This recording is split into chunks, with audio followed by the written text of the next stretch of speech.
Boyd with some nifty moves at midfield. Boyd breaks out of another tackle. Boyd still on his feet. Boyd! 10, 5, touchdown! Run! When he left, I couldn't even face this university no more. I felt like I couldn't face his mother. I couldn't face any of my teammates.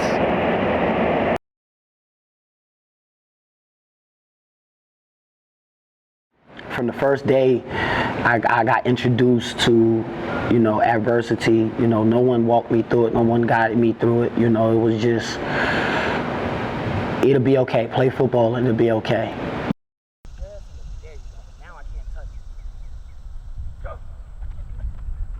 From a young age, Corey Boyd knew his life's path was going to be different than most. His story begins in the projects of Orange, New Jersey, a city about 2 miles wide with not a lot of opportunities to make it out. Boyd's mother was left to raise him with the help of his grandmother. The only time his father came around was in high school when he would see Corey's name in the papers. His mother did what she could do to get by, but it made for a rough upbringing. I remember times where me and my mother were padlocked out. We were homeless, I was only about 7 or 8 years old, not knowing why we had to huddle up in the hallway, or, I had to go spend the night with my aunt while my mother went out in the streets and did whatever she needed to do to provide for me. His mother always told him that it was herself and Corey against the world. But on his 9th birthday, he found himself alone. His first time meeting adversity. Unfortunately, on my 9th birthday, I lost my mother for the next 5 years, which was pretty tough, at that age. My mom used to always, before she left, she used to always tell me it was me and her against the world. There was many nights where I couldn't sleep. I was terrified, that not only did I not have my mother, I didn't have my father, I felt like nobody wanted me. But somebody did want him. And that person was Willie Graves, Boyd's older cousin. Graves was a star football player who was gaining attention from Division I schools for his talents on the field. He was Boyd's first role model. Really changed my life. He was that father figure at a time where I didn't have a father. He would check up on me, making sure I was doing push-ups. He would check up on me, make sure I would do homework, and making sure that my grades was on point. Because he said at one time, if you're going to be anything like me, man, you got to make sure that you got them grades, man. You got to make sure that you dominate on the field. And, that stayed with me. Because he was the only person at a time where, when I lost my mom and my dad wasn't there and my uncles wasn't giving me guidance, nobody was giving me guidance, they would just point the finger. He was the only person that pulled me aside and taught me something. Taught me about being a man at that young age. He taught me about being a student athlete at that young age.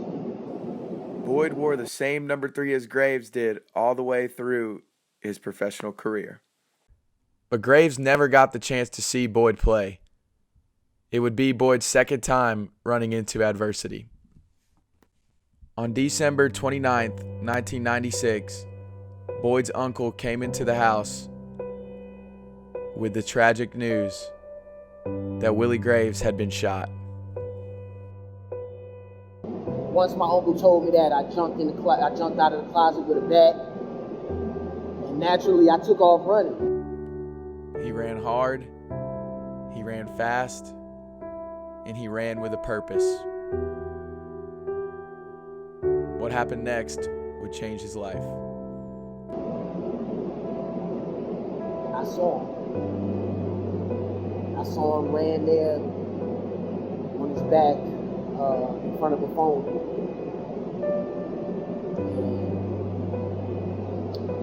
And, the crowd was ridiculous. People cursing, people fighting, people crying. And all I could see was, at the time what I felt was like my God, my everything, my everything, just laying there, that my world would never be the same again. You know, all I could do was kneel next to him and just say, Will, man, don't go. Like, I need you, man. I need you. I need your knowledge. I need your strength. I need your wisdom.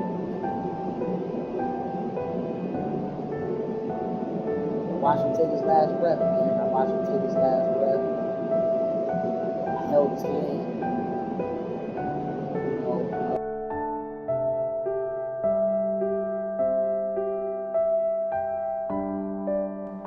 After Graves' death, Boyd once again felt abandoned. He had no mother, no father, and just lost his biggest hero, all at the age of 9.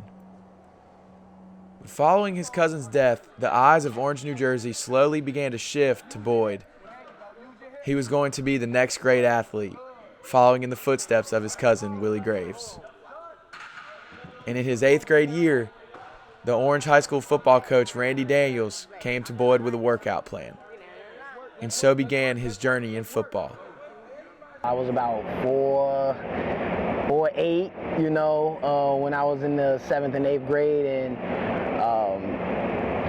you know, Coach D gave me the workout plan, and when he gave me the workout plan, that's all I did, you know.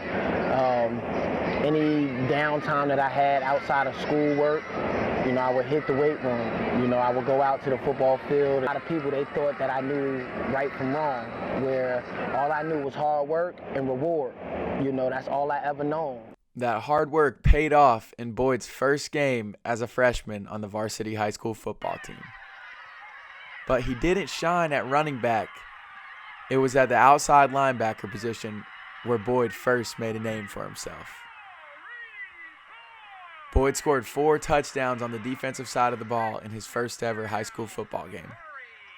As a freshman, that was the greatest feeling ever, to get a pick 6, you know, at home, in front of your home crowd, and, you know, carrying on the legacy that my cousin was having. You know, at that year, I was wearing number 5 because he wore number 5 his freshman year. So I was just still, you know, trying to find my way, and that game really solidified what was the future for Corey Boyd. And the future of Corey Boyd looked a whole lot brighter than the past of Corey Boyd. Boyd would go on to become one of the most highly touted recruits in the country.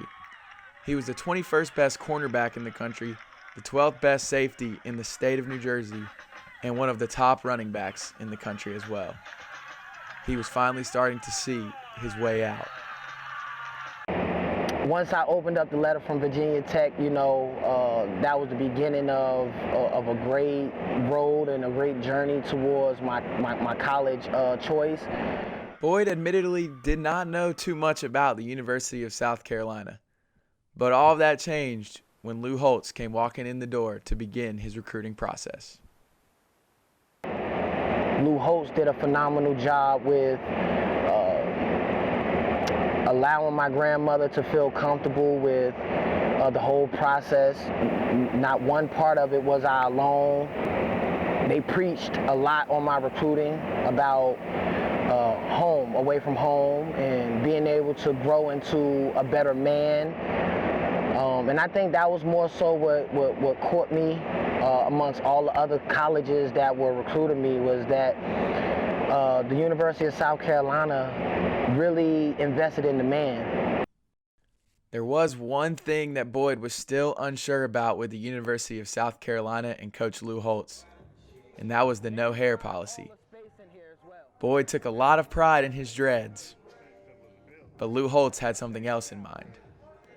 He gave me an ultimatum: either I could cut my hair and come here, or I can keep my hair and go to another school. And he left the ball in my court. He really left the ball in my court once he left my house on the recruiting, on his visit. He left a letter of intent there for me to sign and said, it's all up to me. It was through a picture that Lou Holtz would find out who his next running back was going to be. But the day of National Signing Day, you know, I sent a picture to Lou Holtz that I had a haircut. When the New Jersey native made his way down to Columbia, South Carolina for the first time, It didn't take him long to fall in love with the University of South Carolina. I believe my first home game, you know, when I walked out to the 2001, it was, you know, seeing Cocky in the cage going crazy, and the fans and the stands and the white rags going over their heads. It sent goosebumps.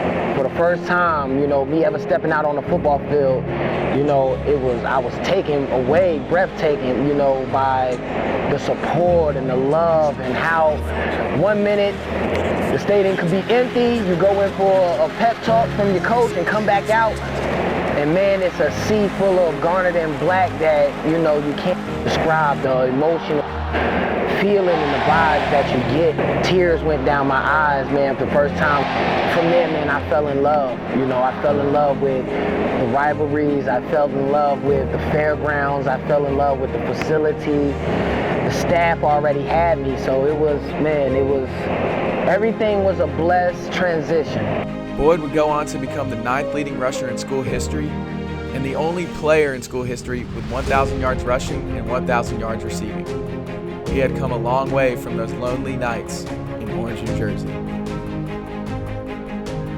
The University of South Carolina also brought Boyd his best friend, Kenny McKinley. Kenny was one of those special guys to me, man. You know, I had him as a recruit. When he came in on his visit, I showed him around the school. I saw that we had similar, you know, traits about ourselves that I never found in anybody else, you know. And from there, I just knew that saying of, am I my brother's keeper, you know, it really stuck to me, you know. Me and Kenny went through hell and high waters his 4 years at the University of South Carolina. It was a trip back from a root canal that sealed the bond between McKinley and Boyd forever. I tried to go to the store and get him some protein drinks and Gatorade, and he had made a joke, you know, in the middle of it all.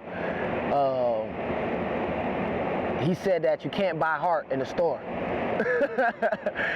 You know, in a time where, like I said, he was under the influence. He just got finished getting a root canal, and when he said it, I kind of understood what he meant. That you can't buy brotherhood, you can't buy friendship, you can't buy love in any store. It has to be genuine. And it was at that moment I knew just how wise that man was. The bond that we built because of this university would never be broken. But Boyd was 2 years older than McKinley, and the NFL was now in his sights.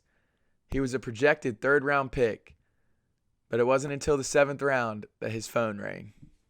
Coach Gruden, when he got on the phone, you know, the first thing he said was I ready? You know, was I ready to become a Buccaneer? You know, my whole life, you know, I watched Warrick Dunn and, you know, Mike Allstott and these running backs, you know, go out there, Ernest Graham, all of these guys go out there and play for this team that, you know, I wanted to be a part of, and I actually got drafted by them. But it didn't take long for Boyd's old friend to show up at his door. Adversity came knocking. Unfortunately, the first day of rookie minicamp, after being drafted, I came out and tore my knee for the third time, man. For the third time, and it really set me back, you know, again, mentally, not knowing where I would be, you know, questioning God's path for me. Boyd would get cut by the Tampa Bay Buccaneers, but this would lead to one of the most life-changing moments he had experienced so far. And, you know, in Tampa, that's when I actually, you know, found God. You know, I got tired of running away from myself. I got tired of running away from the critics. I got tired of running, you know, to a point where I had to really listen to what God's word said, was just stand, you know, stand on his word. And the only way that I could do that was to learn his word. He then began to invest in a church. And I always try to say, where did all my money go when I played in the NFL? But it actually went to opening up a church that I've never seen. Pastor Brown was a female pastor who, you know, took the time to really dig deep into my spirit, dig deep into my soul. The first day I met her, the craziest question she ever asked me was, what does love mean to me? And at that time, I said love means pain, because everybody and everything that I've loved has always given me pain. Several weeks after being cut by the Tampa Bay Buccaneers, Corey Boyd received a phone call from the Denver Broncos. Somebody was going to give him another chance to play in the NFL. You know, I was happy with just having the opportunity, and I from that moment, I told myself, you know, and I said it out loud to God as well. I said, God, if you just give me this opportunity, I'll never be unprepared again in life, ever. Ultimately, Boyd's time in Denver was very short. He played in one full regular season game, and after a season, was off of the roster. But Boyd kept that promise to God to stay prepared, and it paid off. In 2010, Corey Boyd took the CFL by storm. He became the league's leading rusher and was also awarded Offensive MVP. He was back where he belonged.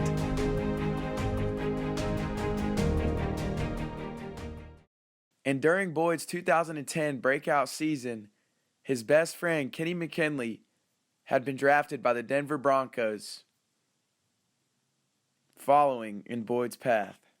I told him every nook and cranny of what I went through. And I told him that if he ever got the opportunity to play in this league, that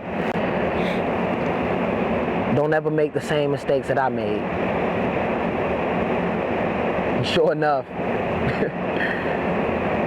he followed my footsteps, but on September 20th, 2010, Corey Boyd received another phone call from his friend Adversity. You know, it is, man, not even a week later, you know, I get a phone call, you know, saying, hey, are you sitting down? Now, when somebody tells you, are you sitting down, or asks you, are you sitting down, that's never a good thing. So,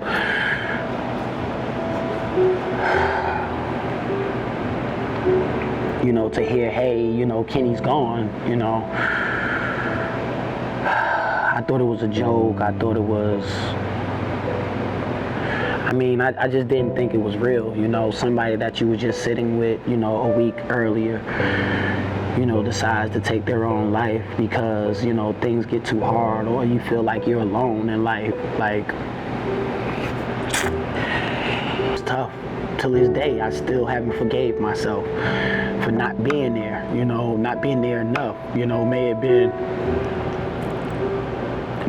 more of a conversation on the phone or, you know, sending messages or word through my ex-wife or whatnot. You know, I could have did a better job as a brother to Kenny, you know, and I think that's what hurts me a lot more is because all throughout college, you know, I was his backbone, I was there, you know, I was his sin eater. But when he needed me the most, I couldn't be there for him.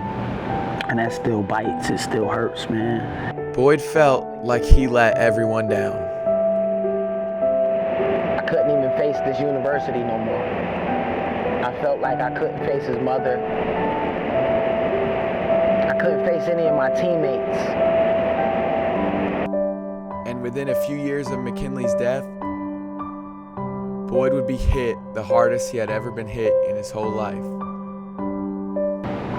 Another adverse time came when my grandmother passed, you know. I felt like I lost everything. I don't care how much money I had in the bank. I don't care what type of car I had, what type of clothes, you know, I own, you know, to lose your loved ones, the ones that, you know, walk you through life, you know, in your darkest moments, you know, to lose them, man, it's just like, man, you need to lose your own life, you know, you need to lose your own self, but But through that pain and through the hardships, Boyd was still able to get back up and see the bigger picture. Every time I look at the kids that I'm around today, I see Kenny's face, I see my grandmother's face, I see my mother's face, I see all my losses.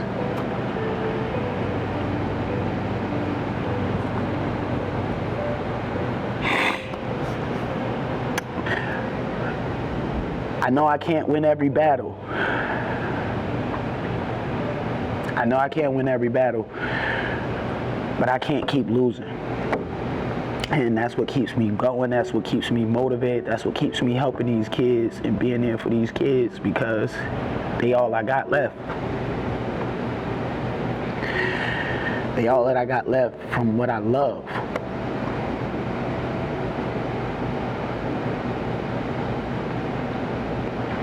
It's tough when all I got left to love is a game and children that aren't mine.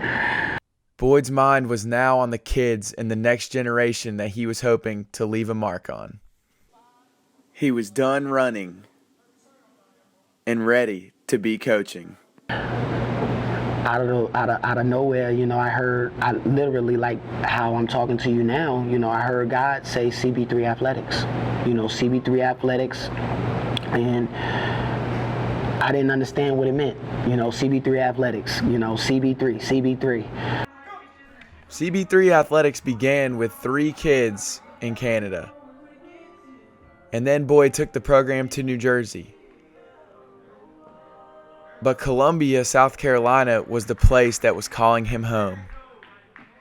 I remember the words that Lou Holtz said to me on, my recruiting visit, and when he came to my house, he said that no matter what, when football is over and it's over and done with, and you're married, big house, kids, and all of those things, you can always come back to South Carolina. So in the summer of 2014, Boyd was on his way back down south, and he was bringing CB3 Athletics with him. The goal of CB3 Athletics is to help kids achieve their dreams by trusting the process. And what's the process? It begins with an 8-week off-season training program. The program is hosted in the state-of-the-art facility in Apex Athletic Performance Center, where they have access to weights, speed and agility training, and a field for 7-on-7 skills training. The first of the 8 weeks is a simulated combine experience. Players will be tested for their 40s, vertical jumps, strength, agility, and their height and weight. Each player will be given his results so they can see the progress they make over the 8 weeks after the final testing. The next part of the process is 7-on-7 skills training, and then having the opportunity to earn a spot on one of the 3 CB3 7-on-7 travel teams, where the teams compete on the local, regional, and national levels against some of the nation's top recruits with college coaches in attendance. His coaching has paid off for one of the top South Carolina recruits, Elite 11 quarterback Hunter Helms. At FBU, he was just hype, and in here, I didn't expect anything less. He was just hyping everybody up. If he saw anybody walking or standing around, he was getting on them. I was like, hey kid, that's what we need. That's perfect here. Even today, first day being out there, I was talking to my running back. He was like, dude, this man knows his stuff. In the first day, I've learned so much about him and so much more about football. And that just there is really all it's about. But what separates Boyd from the pack is the way he cares about the kids. He is involved in the community in any way possible, whether it's FBU, the Carolina Bowl, or Top Gun. He shows up at schools to present kids with awards or just to check in on them. He hangs out with them on the weekends and is that role model he lacked in his own life growing up. And that's what sticks out most to his godson, also named Corey. Not only do they share the same name, but they also share the same hometown, Orange, New Jersey, and a very similar upbringing. So he watched me grow up, basically for 17 years. So yeah, great feeling. I never had really a dad growing up. He's filling in that role, so pretty awesome.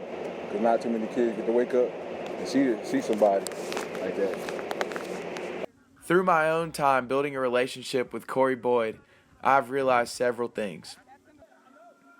He will do what is best and want what's best for the kids no matter the cost. He is loyal to everybody he builds friendships with. It goes way beyond football for Corey because he has seen life with and without it. There is not one person with his kind of story that does what he does each and every day with the positive attitude that he brings. And lastly, his relationship with God stands out more than anything else. Every conversation I have with him, and that he has with almost everybody, usually ends a little bit something like this. Brother, I ain't mean to slow you down. Hey, God bless you. Listen, I'm gonna holler at you, man. Definitely. Which is why at the end of every training session, no matter how it went, it ends the same way, with a prayer, glorifying God, and a message to love others. Because you never know how long somebody will be in your life. Trust the process. And at the same time, in due process, these young gentlemen will be greater, and they'll be the ones that we see on Sunday. We're praying for safe travels, and we love you guys. I love you guys, and we all say thank you to Jesus. In Jesus' blessed holy name we pray. Hallelujah. Amen. Hug somebody, gentlemen, and let them know you love them, man. And these prayers are heard by those above who Boyd has lost and loved along the way. But he knows that he will see them again. You know, that when I get to heaven's gates, you know, all my family and those that I've lost will be there to vouch for me and help me get into heaven, you know, help me get into heaven. You know, I'm not here to hurt anybody. I'm just here to bless folks, man. And, you know, hopefully I'm making that effect.